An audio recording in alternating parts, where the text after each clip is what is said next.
MTV news Kannada ವಾಹಿನಿಗೆ ಸ್ವಾಗತ.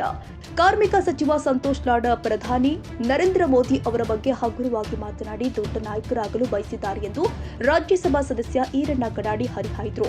ಬುಧವಾರ ಬೆಳಗಾವಿ ಪ್ರವಾಸಿ ಮಂದಿರದಲ್ಲಿ ಮಾತನಾಡಿದರು.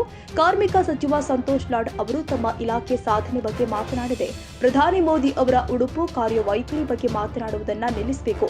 ಇಲ್ಲದಿದ್ರೆ ಅವರ ಎಲ್ಲ ಬಂಡವಾಳ ತೆಗೆದು ಇರಬೇಕಾಗುತ್ತೆ ಎಂದರು. ಅವರ ವಿದೇಶ ಪ್ರವಾಸದ ಬಗ್ಗೆ ಬಹಳ ಹಗುರವಾಗಿ ಮಾತನಾಡ್ತಾ ಅವರು ಒಂದೇ ಬಾರಿನೂ ಮತ್ತು ಮೀಡಿಯಾದವ್ರನ್ನೂ ಟೀಕೆ ಮಾಡ್ತಾರೆ. ಮೀಡಿಯಾ ಸ್ನೇಹಿತರು ನೀವು ಕೂಡ ಒಂದೇ ಸೈಡ್ ಹೊಡಿತಾ ಇದ್ದೀರಿ, ನಮ್ದು ಯಾರೂ ಕೇಳ್ತಾ ಇಲ್ಲ, ಅವ್ರದೇ ಎಲ್ಲ ಬಣ್ಣ ಹಚ್ತಾ ಇದ್ದೀರಿ ಅಂಥೇಳಿ ಅದನ್ನು ಕೂಡ ಅಲ್ಲಿ ಟೀಕೆ ಮಾಡ್ತಾರೆ. ಅವರು ಒಂದು ಪತ್ರಿಕಾಗೋಷ್ಠಿಯನ್ನು ಉದ್ದೇಶಿಸಿ ಮಾತನಾಡಿಲ್ಲ.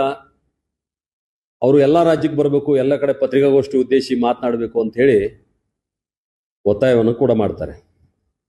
ನಾನು ಮಾನ್ಯ ಸಂತೋಷ್ ಲಾಡ್ ಅವರಿಗೆ ಪ್ರಶ್ನೆಯನ್ನು ಕೇಳಲಿಕ್ಕೆ ಬಯಸ್ತೇನೆ. ತಮ್ಮದು ಕಾರ್ಮಿಕ ಇಲಾಖೆ ಇದೆ.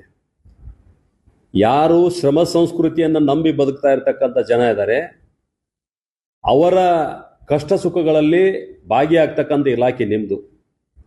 ಯಾವ ಕರೋನಾ ಸಂದರ್ಭದಲ್ಲಿ ಭಾರತೀಯ ಜನತಾ ಪಾರ್ಟಿ ಯಾವ ರೀತಿ ಕಾರ್ಯವನ್ನು ಮಾಡಿತು, ಆಹಾರದ ಕಿಟ್ಗಳನ್ನು ನಾವು ಯಾವ ರೀತಿ ವಿತರಣೆ ಮಾಡಿದೆವು ಅನ್ನುವಂಥದ್ದು ನಮ್ಮ ಗಮನಕ್ಕಿದೆ. ನೀವು ಬಂದ ಮೇಲೆ ನಿಮ್ಮ ಸಾಧನೆ ಏನು, ನೀವು ಅದನ್ನು ಹೇಳಬೇಕಾಗಿತ್ತು.